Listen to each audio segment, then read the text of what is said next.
This morning's breaking news is that the Obamas have officially endorsed Kamala as the Democratic nominee for the presidency. And now they're even trying to erase her history. Yeah, they're literally wiping the internet clean of her past. I'm Stephanie Keith. And I am Tara Manjakovich. And we are unapologetically outspoken. Hey, everybody. Happy Friday. So, Stephanie, I think we're fucked. Oh, great. I am not in a good mood.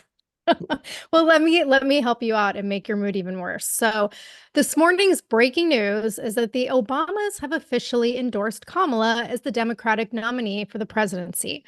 So, I want to play this video clip that was released on Kamala's YouTube channel earlier this morning.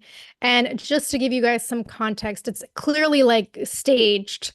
The video itself, like they wanted to play a video of her getting this call because she's like walking out of somewhere and over to her car and she's on the phone laughing. And then you hear the Obamas on the other end. So here's the call.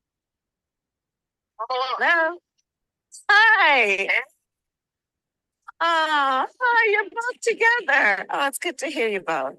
I can't have this phone call without saying to my girl Kamala, I am proud of you. This is going to be historic. We called to say Michelle and I couldn't be prouder to endorse you and to do everything we can to get you through this election and into the Oval Office. Oh my goodness.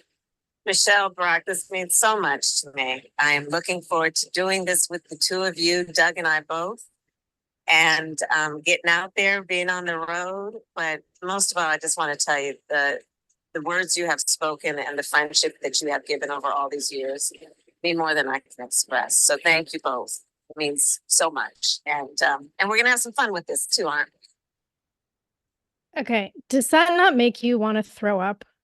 Everything she says is so cringy. It's so scripted. And like, my God, could they have waited any longer to support her? Like, oh, we couldn't be prouder of you. That's why we left you hanging, all this time and just now are finally deciding to endorse you. Like, give me a break. Well, I think a lot of it has to do with the narrative because I was reading about this in Politico earlier today when that's who first, I think, reported this whole thing with the phone call. But what was not in that clip that was on the call was Obama telling Kamala that, Democrats are going to be the underdog and she's going to have to earn the trust of voters across the country. And he said, quote, "We're absolutely confident that you're going to be able to make that happen. And I just want to make sure that, we're sending a message out to not just Democrats, but every American, Democrat, Republican, independent, and especially young people, that the stakes are high. And your vision for a generous, inclusive, positive, community-minded, responsible, lawful America, that's exactly what we need. So I know you're going to be working hard, but you're going to have a whole bunch of folks working alongside you," end quote. A lawful America? Like, are you kidding me? It has been anything but that under the Biden-Harris administration. And I'm sorry, but they want to earn the trust of the voters by not allowing the voters to cast a single vote for her. Like, give me a break. The whole thing is so absurd. She has had 4 years to make a good impression and earn our trust. And I can't think of a single damn thing she's accomplished. And it's like, with her, we've had, we're going to have 4 more years of inflation, illegal migrants flooding the country with child trafficking and fentanyl, crime, and probably way worse than we've even seen because we have to remember she is a lot more left than Biden. So just imagine what she's going to do. And like, not just the lack of accomplishment, but her personality is a real problem. She's just not likable. And like I said, like everything she does is super cringy and she can't seem to control her wild cackles. So, I mean, I think it's going to be an uphill battle. I don't know, like this scares me a little bit because the left in their, hatred of Trump and how deeply so many of them are embedded in, Trump derangement syndrome. They're so easily swayed by rhetoric. And Obama just delivered that. Like, notice the words he used: generous, inclusive, positive, community minded, responsible, lawful. Like, it sounds really good, right? This isn't the violence and the hate speech that Biden was spewing. Like, they've completely changed tactics. But we have to keep in mind that their mission and agenda is the same. So, like, don't be fooled by the words. Like, think about it. It's been less than a week into Kamala's campaign, and she's instantly gone from being this literally inconsequential, like, giggling side piece for Biden to suddenly being praised by the left as the savior of democracy. And I was listening to an interview that Tucker did with Ben Carson. And Carson compared the way the media is suddenly portraying Kamala to her being like a modern day Martin Luther King. And he's right, because that's what the MSM is doing. And that's what the Democrat Party is doing. They have conveniently forgotten that she has been a total joke and a useless sidekick to Biden for the past 4 years. And now they're even trying to erase her history. Yeah, they're literally wiping the internet clean of her past. So I was on TikTok, of course, and there was this guy that was doing all these chat GPT prompts where he was asking about Kamala. And he asked ChatGPT to cite news articles discussing Kamala's record of sentencing thousands of people to prison for marijuana possession. And ChatGPT gave information and said, like, yes, like this is when it happened, blah, blah, blah. But the website links to the various news articles were erased. Like when you click on them, it says error 404 page not found. So they're literally going back and deleting news articles that discuss her, horrendous history. And even though they're doing that though, like there's still plenty out there, because we have to remember, like, she was the most extreme left senator. And that's according to the Democrat primary debate monitor, which or moderator, which Trump put in his most recent ad. And then the other thing he put in the latest ad was Kamala, like herself, saying that we need to eliminate ICE, which, to remind everyone, that's the Immigration and Customs Enforcement. So that's not a good look. And it sure as hell didn't age too well now that we have this massive crisis in our country with illegal migrants. So, I mean, they're going to try and use word salads and erase the internet, but it doesn't change the fact that she has nothing to stand for. She has no history of policies that people can get behind, and you just can't fake that. I agree with you, but there's so much shady shit being done by the left. And now that Obama has officially endorsed her, I believe this is the game plan. Like, I don't think they're going to be able to pull any big surprises at the DNC at this point. And the reason I think that is because of what happened on Wednesday during the Convention Rules Committee meeting. Because on Wednesday, the DNC approved their virtual roll call procedure to select the presidential nominee before the convention. And so Jamie Harrison posted on X yesterday, he said, quote, "Today, the Convention Rules Committee, in partnership with the DNC and the DNCC, voted to move forward with an open, transparent, and expedited nominating process to select a presidential nominee. The process voted and adopted today is designed to select the presidential nominee and allow that presidential nominee to vet and select a vice presidential nominee in advance of state access ballot deadlines," end quote. Now, reportedly, they're doing this to enable the selection of a nominee before Ohio's August 7th ballot access deadline. But that's bullshit, because I was reading an article in Tag 24 and they were talking about how Ohio already passed legislation extending the deadline after, Biden was no longer on the ticket. And Ohio officials have repeatedly said that they would adapt the process to make sure that whoever the nominated Democrat is gets on the ticket after the DNC. So even though this convention takes place August 19th through 22nd, as a result of this virtual roll call process being implemented, candidates who want to, run for nomination, they now only have until 6 p.m. on July 27th, which is tomorrow, to declare their intention to run and file it with the convention secretary. Candidates will then have until Tuesday, July 30th, to obtain signatures of support from at least 300 delegates. And then electronic voting can take place as early as August 1st. And the rules state, quote, if only one candidate declares their intent to seek the nomination and meets party and legal requirements, voting is expected to begin on August 1st. If more than one candidate declares their intent to seek nomination and meets the party and legal requirements, voting will begin at a date to be determined by the DNC and DNCC chairs, end quote. And from what I understand, this means, there will be a runoff between the top two candidates. And whoever the party nominee is then has a deadline of August 7th to name their running mate. So everything needs to be done basically within the next couple of days into the next week. And the DNC itself is just going to be like a celebratory and ceremonial event. And this whole breakdown is posted on Jamie Harrison's X account for anyone who wants to check it out. And I mean, I guess you can say it was kind of similar with the RNC. It was mostly just a celebration for Trump. But isn't that just because the candidates who were going up against Trump basically withdrew like long before the RNC, and he was the only candidate on the ticket? But that isn't necessarily the case with the Democrats until they instituted this new ruling all of a sudden. So unless I'm missing something here, it sounds to me like somebody has until tomorrow to step up and challenge Kamala. Otherwise, she's the official nominee. Yeah, I mean, that's the way that I understand it. But I also understand that the rules don't apply to the left. They do whatever the fuck they want. There's all these states we've talked about previously that really aren't supposed to change the ballot at this point unless Biden like died, but they're still doing it. Like they find a workaround. They do whatever the hell they want because they always get away with it. And so like until the DNC is over and the delegates have rubber stamped it, I'll be over here holding my breath. But let's just say, like, this is right. And like, she is the one. I feel like that's even more fucking scary because it's like, then that means who really is running our country? Like, there really isn't someone in the wings, like, standing by to swoop in. Like, it's just terrifying that Kamala Harris could be in charge of our country. Like, how did this happen? I mean, this is so bad.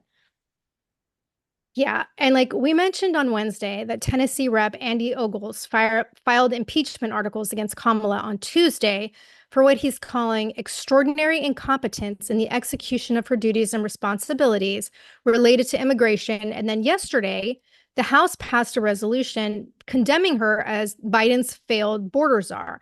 And this measure was passed 220 to 196, with all Republicans and 6 Democrats voting for it.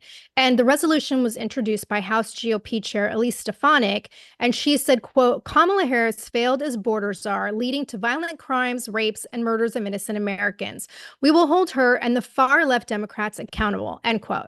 Now, with Congress's record, I doubt there's going to be any accountability, but what completely blows my mind is how the MSM is trying to change the narrative, and they're saying that Kamala was never the border czar in the first place. And as reported by the Washington Times, there are multiple news outlets like Time Magazine, USA Today, Axios, PolitiFact. They're all now doing fact check articles claiming that Kamala was never put in charge of the border. PolitiFact tried to explain it by saying that border security and management is the job of the DHS, not the vice president. And there's no actual job title called border czar, so therefore she can't possibly be responsible for the border. Stephanie, is this not like with Fauci claiming he never said face masks were essential for stopping COVID? Like, what the fuck? This is such gaslighting bullshit. On Wednesday, KJP told reporters that congressional Republicans and Trump are to blame for the border crisis, not Kamala. And she said, Trump's fault, just oh, I know. I know. And here's what she said. She said, quote, she was supposed to be doing root causes, dealing with diplomacy. Diplomacy. That's what her job was supposed to be, end quote. Okay, so let's take a look at the definition of diplomacy. And my favorite definition comes from National Geographic, and it says, quote, diplomacy is the art and science of maintaining peaceful relationships between nations, groups, or individuals. Often, diplomacy refers to representatives of different groups discussing issues such as conflict, trade, the environment, technology, or maintaining security. Okay, Stephanie, would you consider it diplomacy to be given a task involving root causes of immigration issues and only visit the border once in 4 years? Yeah, it's total bullshit. Give me one thing she changed as like being the diplomat for the border. Like, this is Right. bullshit. Yeah. Would you call it an act of diplomacy to never have a single conversation or meeting with the former Border Patrol chief who was in office for 2 years during her VP tenure, or even with the current Border Patrol chief who's been in office since July 2023 and hasn't met or spoken with Kamala? Like, would you call that diplomacy? Nope. No, exactly. And while Kamala may not have held the official title of border czar, she was most definitely appointed by Biden to handle the fucking border. In fact, let's listen to this clip of him saying so back in March of 2021. Taking on the border crisis today, putting Vice President Kamala Harris in charge. Federal facilities being overwhelmed by the number of unaccompanied minors arriving each and every day. Our DC Bureau Chief Ben Kennedy joins us live with more. Ben. Well, Louis Nicole, this is a key assignment for Vice President Harris. It's a bit of an uphill battle. She admits it'll not be easy, but she says it is so important. But the vice president's agreed. Agreed to be the point person on immigration. Madam Vice President, thank you. I gave you a tough job. There's no question that this is a challenging situation. The situation centers around the biggest surge in migrants to cross the U.S.-Mexico border in 20 years. Facilities are overflowing with people. Many are children. Children should be moving more quickly through those facilities. That is what our policy central focus is right now. The Biden administration has lost control of the southern border. But the White House says not true and blames the previous administration. So this new surge we're dealing with now started with the last administration, but it's our responsibility to deal with it humanely. The VP is tasked to stem the influx of migrants, deal with the root cause driving them to the U.S., and to lead diplomatic efforts. I look forward to engaging in diplomacy with government, with private sector, with civil society, and the leaders of each in El Salvador, Guatemala, and Honduras. Yeah. Vice President Harris Don't think she did any of those things. No, she definitely didn't. And this is so stupid because it's simply a case of like tomato. So like the mainstream media might not have called her the border czar, but instead like the point person, like they said it in that clip that you played. I have a clip I'm going to play that I heard this morning on the Morning Wire that once again like shows that it's just, they didn't call her the border czar, it was point person. Listen to this. She is now the point person on immigration. Vice President Harris is now the Biden administration's point person To oversee his administration's efforts to stem the flow of migrants. Kamala Harris, the point person on immigration. The point person and the effort to stop the flow of migrants. Kamala Harris will lead the response to the border challenge. Okay, so she was the point person to stop the flow of migrants at the border. Tara, did the flow stop? Because I thought we just had the largest number of illegals in December, like in history. So it's like, and if that doesn't prove the media is reading a script given to them, then I don't know what will.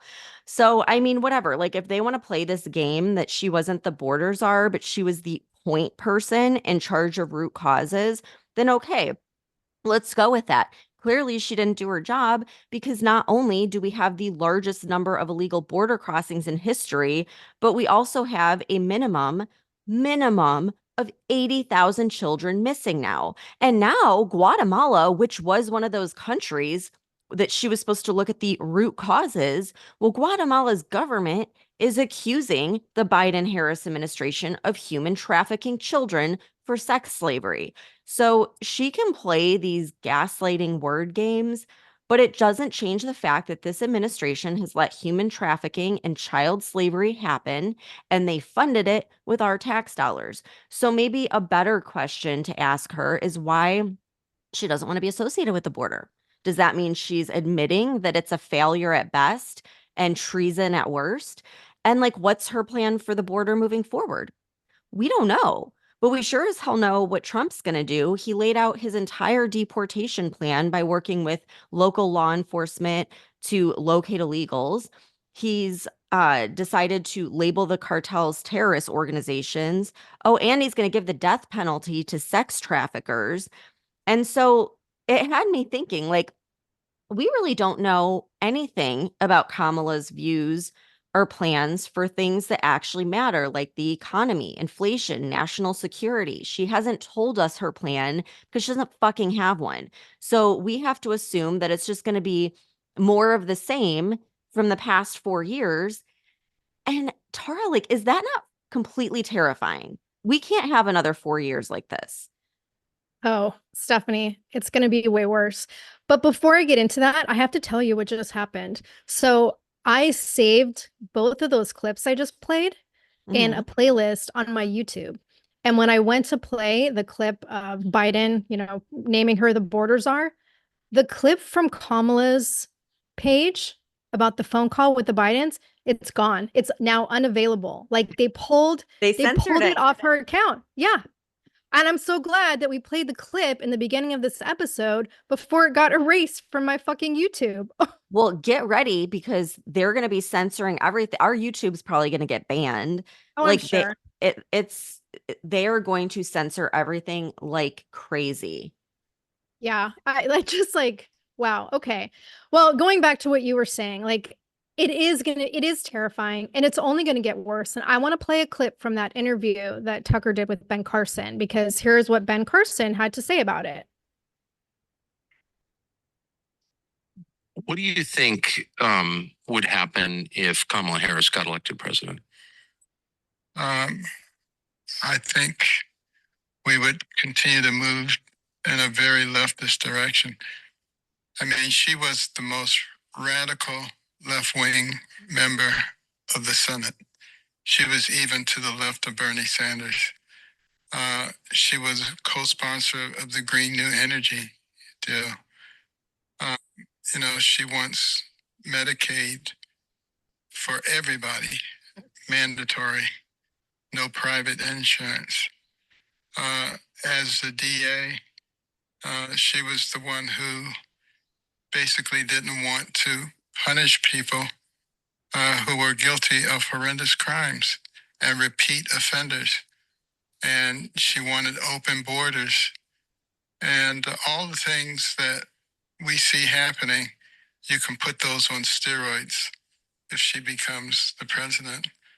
And I hope people will go back and look at her record. Don't just listen to pleasant words that will be interspersed with ridiculous laughter, but go back and actually look at what she did and what she has said.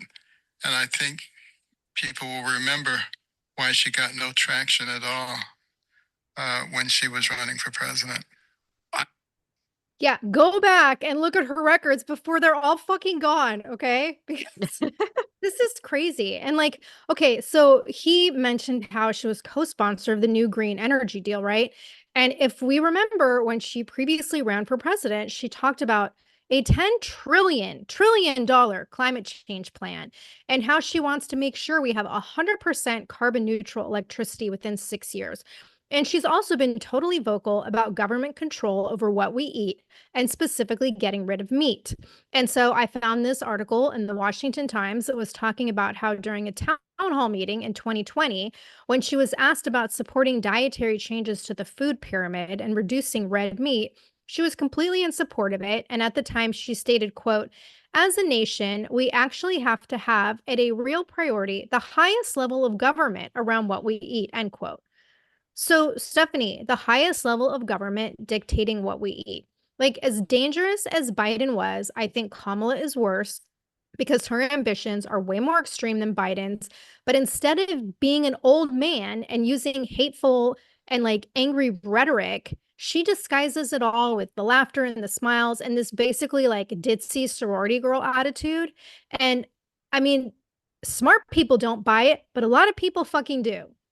Yeah, and this whole part is really scary, especially with the episode we have coming out tomorrow where we're talking about the bird flu and the meat industry. Like with her as president, I mean, this for sure could put us in a situation where we have massive food security issues. So, I mean, it's really dangerous and you're right. Like people don't realize that because she's smiling and giggling and acting all ditzy. They don't know just how extreme things are going to get under her. Right. And let's talk about Project 2025, right? Because as we know, that's one of the most triggering topics for the left. And Kamala is using that to her advantage. So, according to the Daily Signal, one of Kamala's campaign officials admitted on Wednesday that she is deliberately misleading voters about Project 2025. This was originally reported by CNN, of all outlets, while they were doing a fact check article accusing Kamala of making false claims about it. And instead of proving the allegations false, it was instead revealed by CNN reporter Daniel Dale that, quote, a Harris campaign official said the campaign has made a deliberate decision to brand all of Trump's policies as Project 2025 since they believe it has stuck with the voters, end quote. And again, I'm shocked this is coming from CNN, but they referred to comments that Kamala made at her first campaign rally on Tuesday when she was talking about Project 2025. And she said, quote, when you read it, you will see Donald Trump intends to cut Social Security and Medicare. He intends to give tax breaks to billionaires and big corporations and make working families foot the bill. They intend to end the Affordable Care Act and take us back then to a time when insurance companies had the power to deny people with pre-existing conditions, end quote. And then I don't know if this is still there since they're fucking wiping her page clean, but yesterday I went on the Kamala HQ page on X, and there's a post with a picture of her standing in front of an American flag, and it says, a message for Trump and his Project 2025. We are not going back. So apparently CNN actually did the work and read Project 2025's mandate for leadership policy recommendations. And they concluded, quote, one of Harris's claims about Project 2025 is false, while another is misleading. The Project 2025 document does not show that Trump intends to cut Social Security. The document barely discusses Social Security at all and does not propose cuts to the program. In addition, contrary to Harris's suggestion, Project 2025 does not call to end the Affordable Care Act or eliminate its protections for people with pre-existing conditions, end quote. Stephanie, even USA Today recently had an article stating that Project 2025 is not a plan from Trump, and they backed Trump's claim that he doesn't agree with the agenda. And here's what they wrote. The article says, quote, Project 2025 is a political playbook created by the Heritage Foundation and dozens of other conservative groups, not Trump, who disagrees with elements of the effort, end quote. And again, these articles are coming from left-leaning MSM outlets. You know, this is why I'm leery about anything happening according to plan. I feel like something's going to happen at the DNC because the only way super left, USA Today and CNN are going to be calling out Kamala and actually favorably talking about Trump is if they know someone else is going to step up and replace her at the DNC. I can't imagine any other scenario where they would actually do the right thing because they haven't done the right thing in years and years and years. So I don't know. It just seems a little fishy. But if they're admitting that Project 2025 isn't Trump's, then why aren't they talking about Project 27 or Project 47, which is Trump's? Right. And it's maybe they're leaving that part out because they know it's great and they know that it would win over voters and they can't have that. So it's if they truly wanted to do the right thing, they'd give the American people the full picture and highlight Project 47 and what it entails. But I still think something's up. The mainstream media, they take orders from the elite. So something's up. Yeah, it's just so many mixed messages right now. But the bottom line is people have to take a look at the facts and what's truly best for the American people and not the narrative that's being fed to us by shady politicians and the MSM because it's all bullshit and it's just a grasp for control. They do not have our best interest in mind. They do not give a fuck about America. Their goal is to line their own pockets and accumulate power and control. And one of the things that Ben Carson was talking about in his interview with Tucker was how the MSM narrative with Kamala has nothing to do with policy. It's basically just about promoting her gender and race and personality, right? And so Tucker asked him if he thought Kamala could win. And Carson said, absolutely. And this election is going to be a great test of the power of the media to take someone like Kamala, who's been like universally disliked, and transform her into a godlike figure, which is exactly what they're trying to do. I mean, look at how much support she's gotten from the MSM and the left in less than a week, when her poll numbers were just as bad as Biden's before he dropped out of the race. Like Carson said, the real test is whether or not the American people are smart enough to see through what's happening. And he was so optimistic and said, he believes that we are.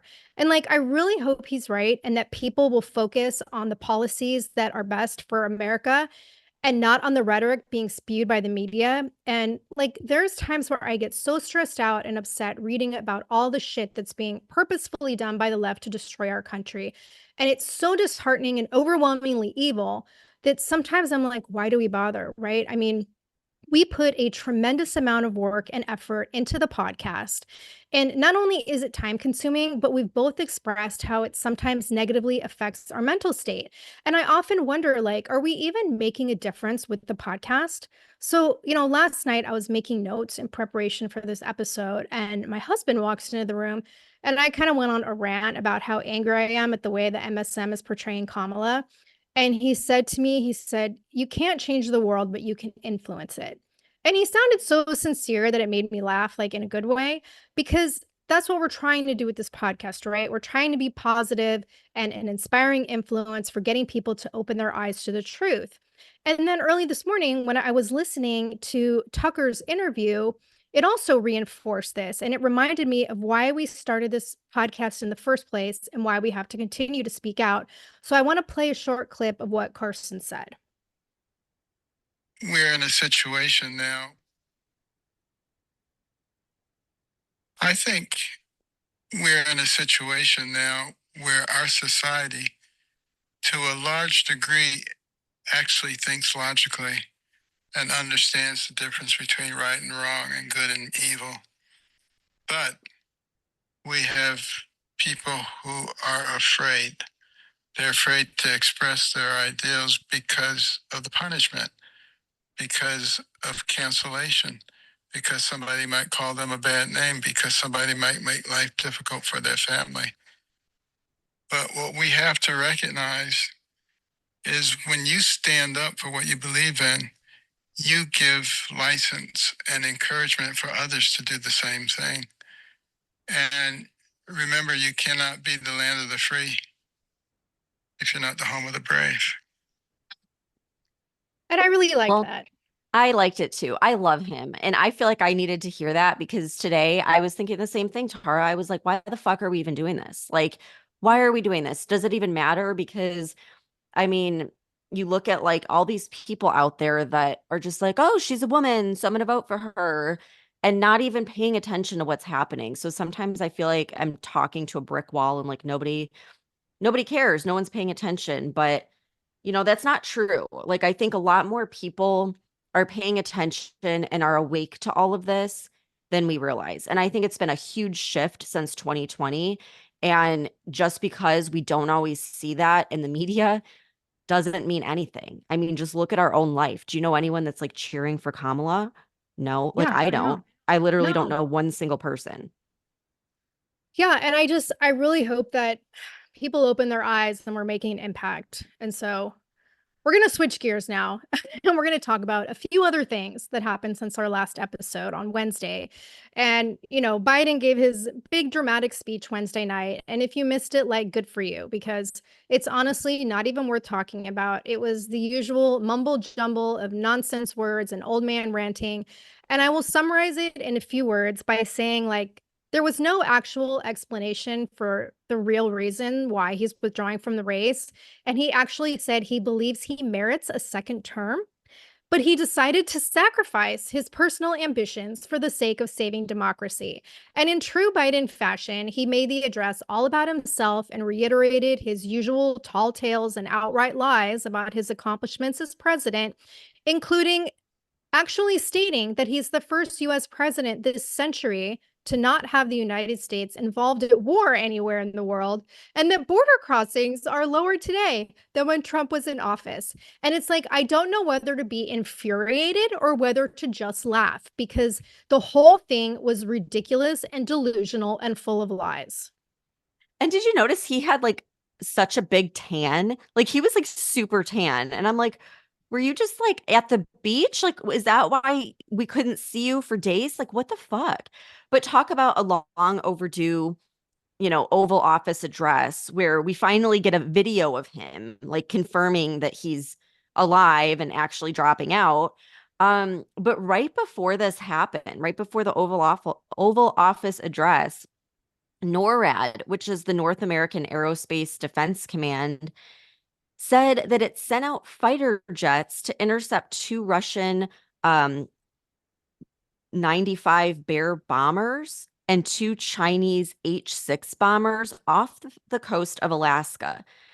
So this caught my attention because not a lot of people are reporting on it, but I saw an article on Fox News that said that NORAD gave a press release saying the agency confirmed that it detected, tracked, and intercepted two Russian Tu-95 and two PRC H-6 military aircraft operating in the Alaska Air Defense Identification Zone on July 24th. And NORAD fighter jets from the United States and Canada conducted the interception. So I don't know, like I think this is pretty significant because this is the first time that China and Russia have flown joint bomber patrol off the coast of Alaska. And of course, it's all happening at a time when we have a president who clearly is not fit for office. He's dropping out of the race, and we have Cackle's Kamala making a mockery of our voting process. And then on TikTok, like I follow all these accounts that have those trackers where you can track our airspace. And they were all going nuts, saying that almost the entire East and West Coast were blocked from flights, as well as the DC area. And they said that this is unusual and there must be something going on, like a training exercise. And then you had people all over DC posting all these pictures of everything being fenced off and barricaded. Then there was a video of a woman that says she goes past Mar-a-Lago every single day to and from work, and that had barricades. And everyone's saying like it's just unusual, like the level in which all these things are happening. And then, an F-35B Lightning II fighter jet was also videoed hovering over the Capitol. And so it's like, is this all just because of Netanyahu's visit? Is it like because the Russian and China bombers were off the coast of Alaska?